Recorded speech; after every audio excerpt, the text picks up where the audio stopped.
नानी की गाय की कहानी। गांव की एक छोटी सी बच्ची नानी थी। नानी का दिल बच्चों की तरह निर्मल और प्रेम से भरा हुआ था। नानी के परिवार का मुख्य स्रोत गायों के दूध का था, जिसे वो गांव के लोगों को बेचते थे। नानी की गाय का दूध गांव के सभी घरों में जाता था, जो बच्चों को बहुत ही स्वादिष्ट लगता था, जिसे पीकर बच्चे खुद को ताकतवर महसूस करते थे। और ये बात तो सच है, हम सब जानते हैं कि गाय हमारी माता है। गाय का दूध पीकर हमें शक्ति मिलती है, जिससे हमारा विकास होता है और हम चीजों को अच्छे से याद कर पाते हैं। एक दिन नानी के पिता उनकी गाय की बीमारी के कारण बहुत चिंतित रहते थे। गाय का दूध उनके परिवार का मुख्य व्यवसाय था और बीमार गाय के कारण उन्हें आर्थिक स्थिति का सामना करना पड़ रहा था। नानी ने देखा कि उनके पिताजी दिन रात काम करते रहते हैं, लेकिन गाय की स्थिति सुधारने में सक्षम नहीं थे। नानी ने निर्णय किया कि वो खुद गाय की देखभाल करेंगी।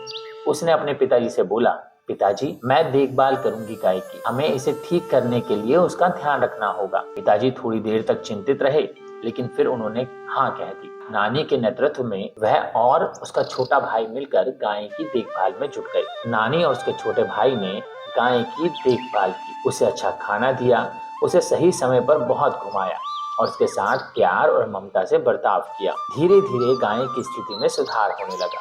उसकी सेहत में बहुत बेहतरीनी आई और उसने फिर से अच्छा दूध देना शुरू किया। सभी हैरान रह गए कि नानी ने कैसे गाय को फिर से स्वस्थ कर दिया। नानी का परिवर्तन हर किसी के लिए प्रेरणा का स्रोत बन गया। नानी की मेहनत और उसका संघर्ष ने ये दिखाया कि किसी भी छोटे बच्चे की नजर में भी बड़ी ताकत होती है और वह अपने परिवार की समृद्धि के लिए कुछ भी कर सकता है। इस कहानी में ये सीखने को मिलता है कि अगर हम किसी कारगर उद्देश्य के साथ मिलकर काम करते हैं तो हम किसी भी मुश्किल को पार कर सकते हैं। छोटे बच्चों में भी बड़ी ताकत होती है और उनका सपना हमें उन्हें पूरा करने के लिए प्रेरित करता है। नानी ने दिखाया कि दूध की शक्ति कैसे और परिवारों को ऊंचाइयों तक पहुंचा सकती है और वह एक छोटे गांव की बच्ची भी किसी बड़े सपने को पूरा कर सकती है।